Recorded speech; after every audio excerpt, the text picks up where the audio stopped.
Senate Republicans are growing frustrated with what they see as a lack of clear direction in President Trump's trade agenda, which they warn is hurting U.S. exporters. Republican members of the Senate Finance Committee vented their concerns in a recent meeting with U.S. Trade Representative Robert Lighthizer.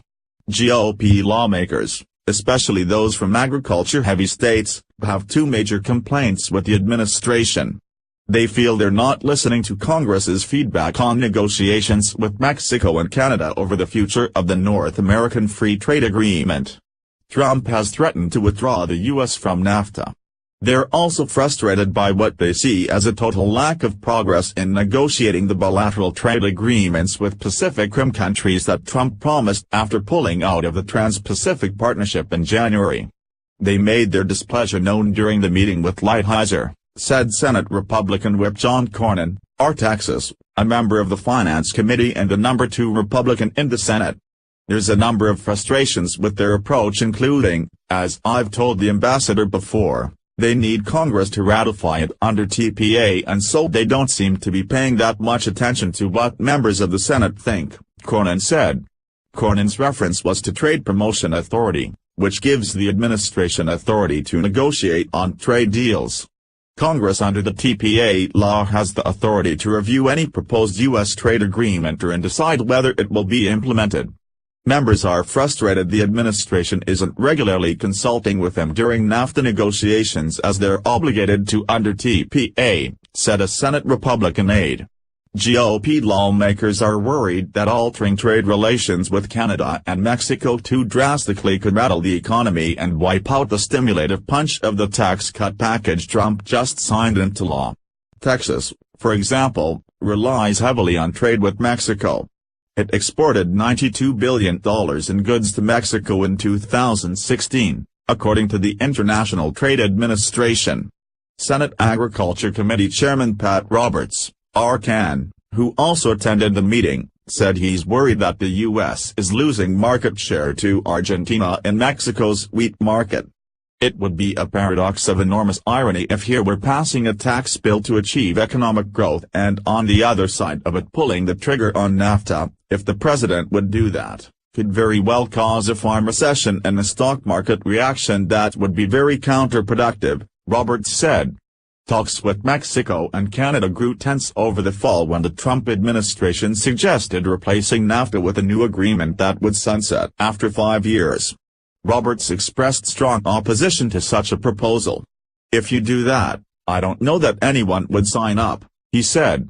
A spokesperson for the Senate Finance Committee said Chairman Orrin Hatch, R. Utah, and other members of the panel met with Lighthizer for about an hour to discuss a variety of trade issues, including ongoing NAFTA negotiations. Hatch said weakening NAFTA would be detrimental to the U.S. and Utah's economy. The USTR press office did not respond to a request for comment Friday. GOP lawmakers are also growing exasperated over the lack of progress in replacing the Trans-Pacific Partnership. Trump transition officials signaled to lawmakers and the media a year ago that the administration would have new deals in place very quickly to replace the TPP, which went forward without the United States. You will be shocked by the speed at which bilateral agreements begin to materialize, a Trump transition advisor told Reuters in January. But Roberts said I don't think there's been much planning on it. Lighthizer has tried to reassure Roberts by telling him that there are some possibilities with Vietnam that the administration is exploring. If you do one by one, that takes a lot of time and a lot of effort, and we could have had a joint TPP, where you have trade with the country, you plant the American flag and they know you have their back. They don't want to do any business with China, Roberts added. He said Australia and Japan are now taking U.S. business opportunities with other Pacific countries. Roberts said the lack of work on bilateral trade deals can be explained by the administration's focus on renegotiating NAFTA and the slow pace of confirming key officials to the USTR. Other Republicans who played key roles in the tax reform debate say they're also worried about the cloud that Trump's trade policy is casting over the economy. I've always said I'm happy to have another administration negotiate better trade deals, but we have to negotiate the trade deals and we got to get moving on it or we're going to be left behind, said Senator Ron Johnson, R.W.I.S., a member of the Commerce Committee. Senator Mike Rounds, R.S.D., whose home state relies on agricultural trade, said it would have been easier to stick with the Trans-Pacific Partnership instead of pursuing multiple bilateral trade deals. He said multiple trade talks create difficulty because every country the United States negotiates with will be concerned about not getting as good a deal as a foreign competitor. My producers in South Dakota could really use some additional international markets, Rounds said. But he also gave Trump credit for reopening up China to U.S. beef exports after a 14-year hiatus.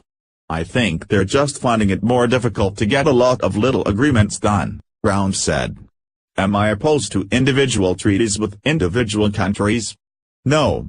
But I just think it's much more difficult than doing a single deal, he added.